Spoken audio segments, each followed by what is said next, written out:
இவங்கள முதல்ல தன் சகோதரிகளோட ரெஸ்டாரண்ட்டுக்கு கூட்டிகிட்டு போகிறது, அப்புறம் தனியாக கூட்டிகிட்டு போகிறதெல்லாம் பண்ணியிருக்காங்க. ஒரு நிலை வந்தவுடனே ஏதோ ஒன்று அரசியலில் சேர்க்குறேன் ஒன்றுன்னு சொல்லிட்டு அந்த ஊருக்கு வெளியில் இருக்கிற அவங்களுடைய அஜ்மீர் தர்கா ஃபேமிலியுடைய கெஸ்ட் ஹவுஸுக்கு கூட்டிகிட்டு போய் கற்பழிப்பு பண்ணிட்டாங்க. கற்பழிப்பு பண்ணதோடு இல்லாமல் இந்த பெண்ணை டாப்லெஸ்ஸாக வச்சுக்கிட்டு அவன் மேலே கையை வச்சுக்கிட்டு ரெண்டு பக்கம் ரெண்டு பேர் முத்தம் கொடுக்குற மாதிரி ஃபோட்டோ, இதை தவிர அதிகமான ஃபோட்டோஸை எடுத்து நாங்கள் எப்போ கூப்பிட்டாலும் வரணும் அப்படின்னு சொல்லி அப்புறம் இவர்கள் ரொம்ப துன்புறுத்த 4-5 பெண்களை முதல்ல பிடிச்சி அவங்கள இந்த ஃபோட்டோவை நீ வெளியில் சொன்னால் இதை லீக் பண்ணிவிடுவேன்னு சொல்லி பண்ணுறது. அடுத்தது அடிக்கடி கூப்பிட்டு பண்ணது. சரி அவங்க ரொம்ப அழுது தாட்சத்தெல்லாம் உன் ஃப்ரெண்ட்ஸ் யாரையாவது இன்ட்ரடியூஸ் பண்ணு அப்படின்னு இந்த நெட்வொர்க் பெருகி பெருகி இவங்க 4 பேர் ஆரம்பிச்சது 18 பேராக கிரிமினல்ஸ் ஆகிட்டாங்க. இந்த முஸ்லீம் கிரிமினல்ஸ் இந்த பக்கம் 250 பெண்கள் வரைக்கும் ஆயிருக்கு. 2023 அந்த காங்கிரஸ் மந்திரி சபையில் இருந்து ஒருத்தர் வெளியில் வந்தார் கட்சியிலிருந்து. அவர் என்ன சொன்னார்னா, இந்த அஜ்மீர் ஷெரீஃப் குடும்பத்தை சிஸ்தி குடும்பத்தின் தலைவர்களை காப்பாற்றியதில் மிக முக்கிய பங்கு வகித்தவர் திரு ராகுல் காந்தியின் மிக நெருங்கிய இந்த 250 பெண்கள் வழக்கில் தொடங்கியவன் இன்னைக்கு அங்கே சில நாட்கள் வாரத்தில் போய் தங்குறான். இன்னைக்கு அவன் தானே தெரியாமல் இன்றைக்கும் கொடுக்குறான்.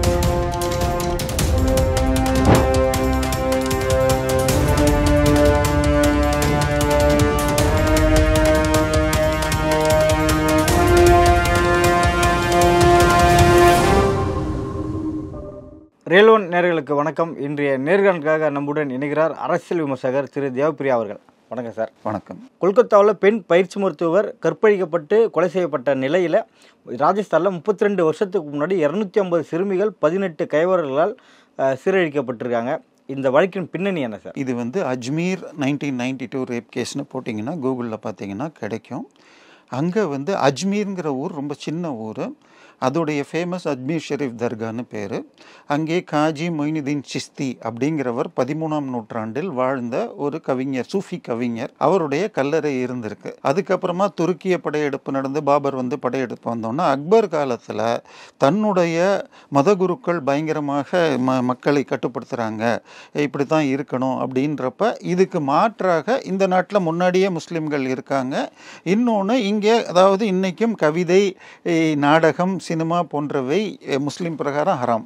ஸோ இதுக்காக அந்த காலத்திலே இருக்குங்கிறத போற்றுவதற்காக இவர் கிட்ட அக்பர் மாத்திரம் இவருடைய அந்த சமாதிக்கு 16 முறை வந்திருக்கார். 1579 அதை ஓரளவு கட்டியிருக்கார், திருப்பி சீர்படுத்தி கட்டியிருக்கார். 17ஆம் நூற்றாண்டுலேருந்து அது பெருமை பெற்றது. 18ஆம் நூற்றாண்டு இறுதி அல்ல 19ஆம் நூற்றாண்டில் பரோடாவுடைய மன்னர் இதை பெருசு பண்ணி இன்னைக்கு இருக்கிற அளவுக்கு பெருசாக கட்டியிருக்கார். அந்த இடத்துல இருக்கிற அந்த சூஃபி அறிஞருடைய இது கல்லறைங்கிறது காஜா மொய்னுதீன் சிஸ்திங்கிறது அந்த பரம்பரையைச் சேர்ந்தவர்கள் தான் இன்னைக்கு அந்த தர்காவுடைய அறங்காவலர்கள். இல்லாட்டி இங்கே நம்ம தமிழ்நாட்டில் முத்தவலீஸுங்கிறோம், அவங்க காதிம்ஸ்னு யூஸ் பண்ணுறாங்க. அந்த ஃபேமிலி அவங்க குடும்பம் தான். அந்த குடும்பத்தை சேர்ந்தவர்கள் அந்த ஊரை கட்டுப்படுத்துவாங்க. இன்றைக்கி நாகூர், வேளாங்கண்ணி, திண்டுக்கல் இப்படிலாம் பார்த்தீங்கன்னா அந்த ஊருடைய மெயின் அட்ராக்ஷன் அதை சுற்றி ஒரு 4 பெரிய தெரு, சந்துகள், இவ்வளோ தான் அந்த ஊருங்கிறது. இது நான் இன்னும் சொல்கிறது 88-92 காலம். ஸோ அந்த ஊரில் அந்த தர்காவுக்கு தான் எல்லாரும் வருவாங்க. அதை நம்பி அந்த டூரிஸ்ட்டை நம்பி தான் அந்த ஊர் இருக்குது. ஸோ அங்கே காங்கிரஸ் கட்சியில் அந்த குடும்பத்தை சேர்ந்த ஃபரூக் சிஸ்தி மற்றும் நஃபீஸ் சித்தி, இன்னும் 2-3 பேர். ஃபரூக் சிஸ்திங்கிறவன் இளைஞர் காங்கிரஸ் தலைவர், அஜ்மீர் இளைஞர் காங்கிரஸ் தலைவன். இன்னொருத்தான் அஜ்மீர் காங்கிரஸ் துணைத் தலைவன். இன்னொருத்தான் அஜ்மீர் காங்கிரஸ் செயலாளர். இவங்க 3 பேர் அரசியல் செல்வாக்கில் தன்னுடைய சகோதரிகள், நேரடி சகோதரியோ இல்லாட்டி கசின்ஸ் உடைய தோழிகளோட பழகிறாங்க. இவங்க வீட்டுக்கு போகிறதெல்லாம் அங்கே பெருமை. எனக்கு தர்கா இவங்க ஃபேமிலிக்கு போனேன்னு. அப்படி போன ஃப்ரெண்ட்ஸில் சில பேருக்கு நீங்கள் கட்சி அரசியலில் வாங்க, அரசியலில் நல்ல எதிர்காலம் இருக்குது அப்படிங்கிற மாதிரி பழக்கியிருக்காங்க. அன்னைக்கு கேஸ் கனெக்ஷன், ஃபோன் கனெக்ஷன் வாங்குறதுலாம் ரொம்ப கஷ்டம். யாரோ ஒரு பெண்ணுக்கு கேஸ் கனெக்ஷன் வாங்கணுங்கிறாங்க. இவங்கள முதல்ல தன் சகோதரிகளோட ரெஸ்டாரண்ட்டுக்கு கூட்டிகிட்டு போகிறது, அப்புறம் தனியாக கூட்டிகிட்டு போகிறதெல்லாம் பண்ணியிருக்காங்க. ஒரு நிலை வந்தவுடனே ஏதோ ஒன்று அரசியலில் சேர்க்குறேன் ஒன்றுன்னு சொல்லிட்டு அந்த ஊருக்கு வெளியில் இருக்கிற அவங்களுடைய அஜ்மீர் தர்கா ஃபேமிலியுடைய கெஸ்ட் ஹவுஸுக்கு கூட்டிகிட்டு போய் கற்பழிப்பு பண்ணிட்டாங்க. கற்பழிப்பு பண்ணதோடு இல்லாமல் அது என்னென்னா, அந்த பெண்ணை டாப்லெஸ்ஸாக வச்சுக்கிட்டு அவன் மேலே கையை வச்சுக்கிட்டு ரெண்டு பக்கம் ரெண்டு பேர் முத்தம் கொடுக்குற மாதிரி ஃபோட்டோ, இதை தவிர அதிகமான ஃபோட்டோஸை எடுத்து நாங்கள் எப்போ கூப்பிட்டாலும் வரணும் அப்படின்னு சொல்லி இதை பண்ணியிருக்க ஆரம்பிச்சிருக்காங்க. இது இவங்க பண்ணுறது தெரிஞ்ச உடனே இவங்க அடிக்கடி கார் எடுத்துகிட்டு போகிறாங்களேன்னு இவங்க குடும்பத்தை சேர்ந்த மேலும் சிலர் வந்து இதில் சேர்ந்துக்கிறாங்க. இந்த முதல்ல ஆரம்பித்த பொண்ணு சாவித்திரி வித்யாலயாங்கிற ஒரு பள்ளி மாணவின்றாங்க. அந்த ஊரில் மிகப்பெரிய இன்னொரு பள்ளி ஸ்கூல் சோஃபியா பள்ளி சோஃபியா கல்லூரிங்கிறது தான் இன்றைக்கும் இருக்குது. அந்த பள்ளிங்கிறது ஒரு கான்வென்ட்டு. அதில் பெரும்பாலும் பணக்காரர்கள் அரசு ஊழியர்கள் மகள்கள் படிக்கிற இடம். அதில் இருக்கிறவங்கள டார்கெட் பண்ணி அப்புறம் இவர்கள் ரொம்ப துன்புறுத்த 4-5 பெண்களை முதல்ல பிடிச்சி அவங்கள இந்த ஃபோட்டோவை நீ வெளியில் சொன்னால் இதை லீக் பண்ணிவிடுவேன்னு சொல்லி பண்ணுறது. அடுத்தது அடிக்கடி கூப்பிட்டு பண்ணது. சரி அவங்க ரொம்ப அழுது தாட்சத்தனால உன் ஃப்ரெண்ட்ஸ் யாரையாவது இன்ட்ரடியூஸ் பண்ணு அப்படின்னு இந்த நெட்வொர்க் பெருகி பெருகி இவங்க 4 பேர் ஆரம்பித்தது 18 பேராக கிரிமினல்ஸ் ஆகிட்டாங்க, இந்த முஸ்லீம் கிரிமினல்ஸ். இந்த பக்கம் 250 பெண்கள் வரைக்கும் ஆயிருக்கு.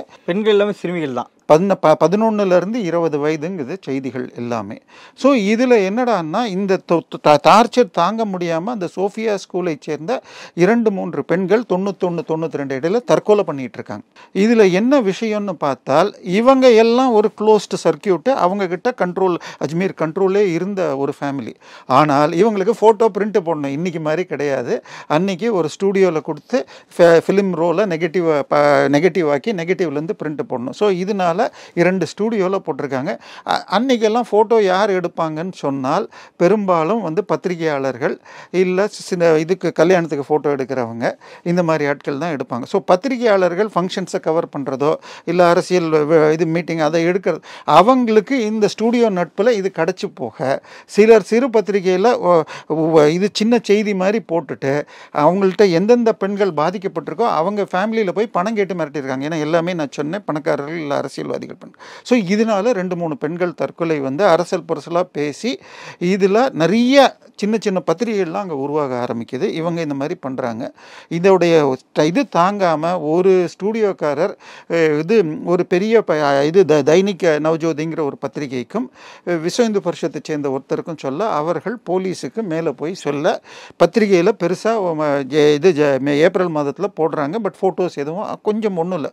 அடுத்தது மே 92 அந்த 2 பேரும் ஒரு பொண்ணை மார்க் பண்ணிவிட்டு இது பண்ணி போட்ட உடனே பயங்கரமாக கொந்தளிப்பு வந்து கர்ஃப்யூ மாதிரி வந்து 3 நாளைக்கு ஆக்ராவில் வந்துருச்சு.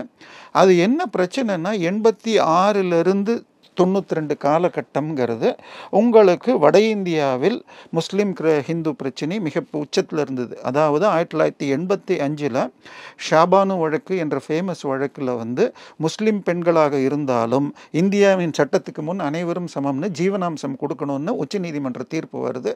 ஆனால் அதை எதிர்த்து முஸ்லீம்கள் போராடினார்கள். அந்த போராட்டத்தை தலைமை தாங்கிய ஒருத்தர் ஒரு பை எலெக்ஷனில் பீகாரில் ஜெயிச்சிடுறார்.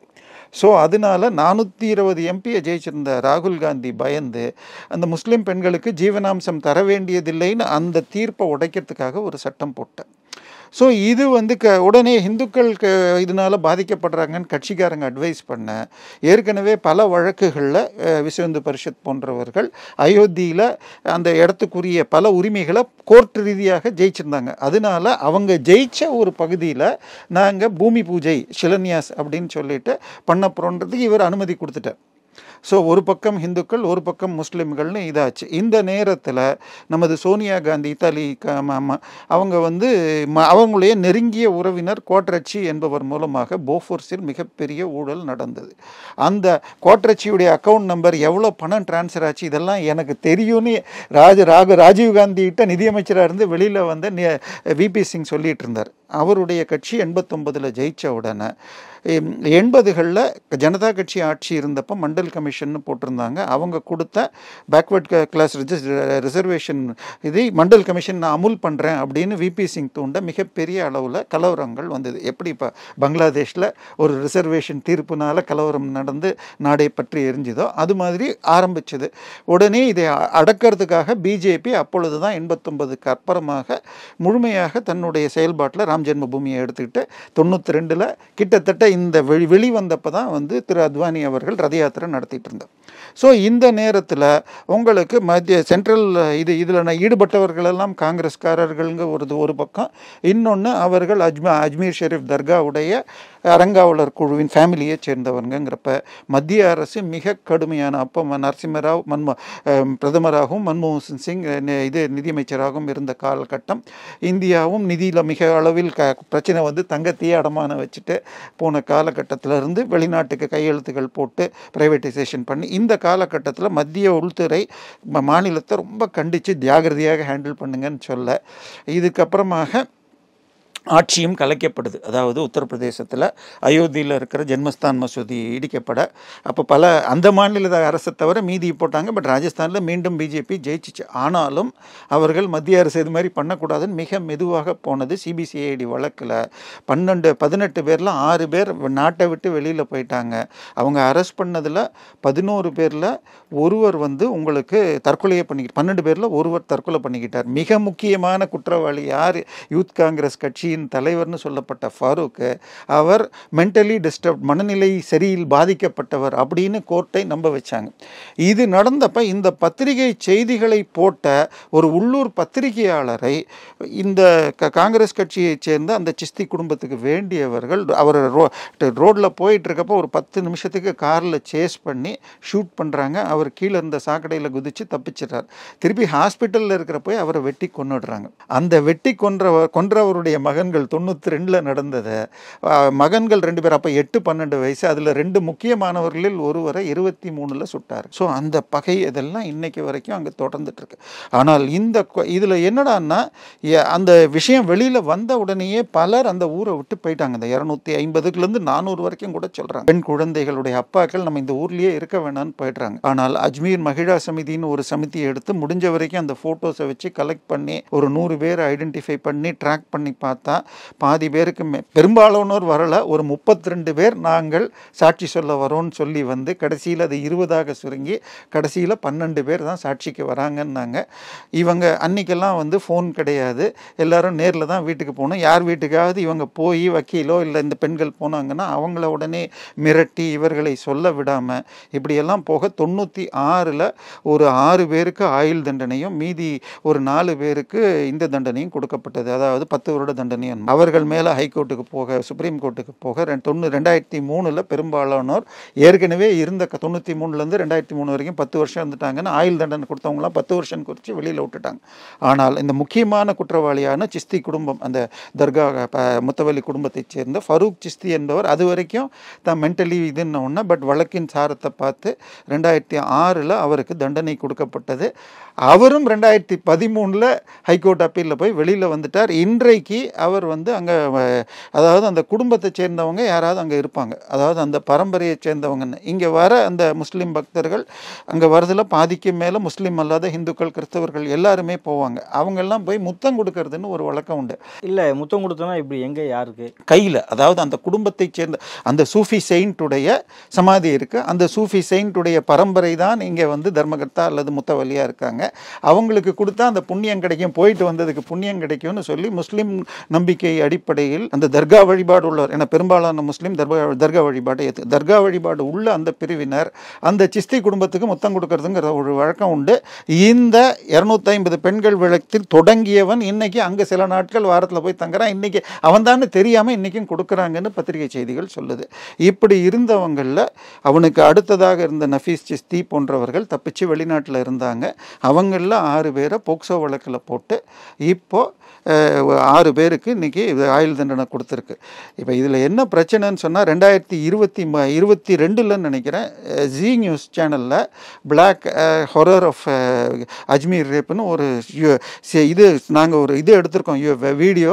அதை நாளைக்கு வெளியிடுறோம், ட்ரெய்லர் போட்டுட்டு மறுநாள் வெளியிட்டால் அன்றைக்கி நைட்டே அதை எடுக்க யூடியூப்லேருந்து நீக்கிட்டாங்க. அதற்கு பிறகு அஜ்மீர் 1992 அப்படின்னு ஒரு படம் எடுத்து அதையும் தியேட்டரில் ஓடாமல் தடுத்துட்டாங்க.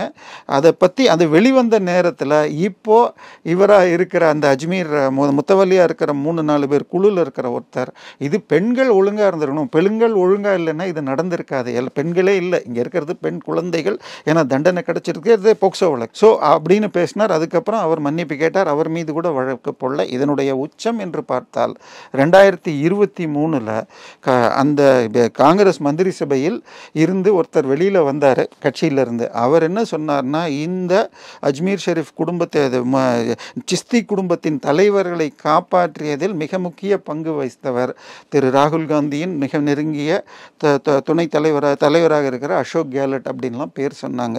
ஆனால் இது இன்னைக்கு இவ்வளவு வந்ததுக்கப்புறமும் எனக்கு நம்பிக்கை இருக்குன்னா அடுத்த 2-3 வருஷத்தில் இந்த கேஸை உடைப்பாங்க.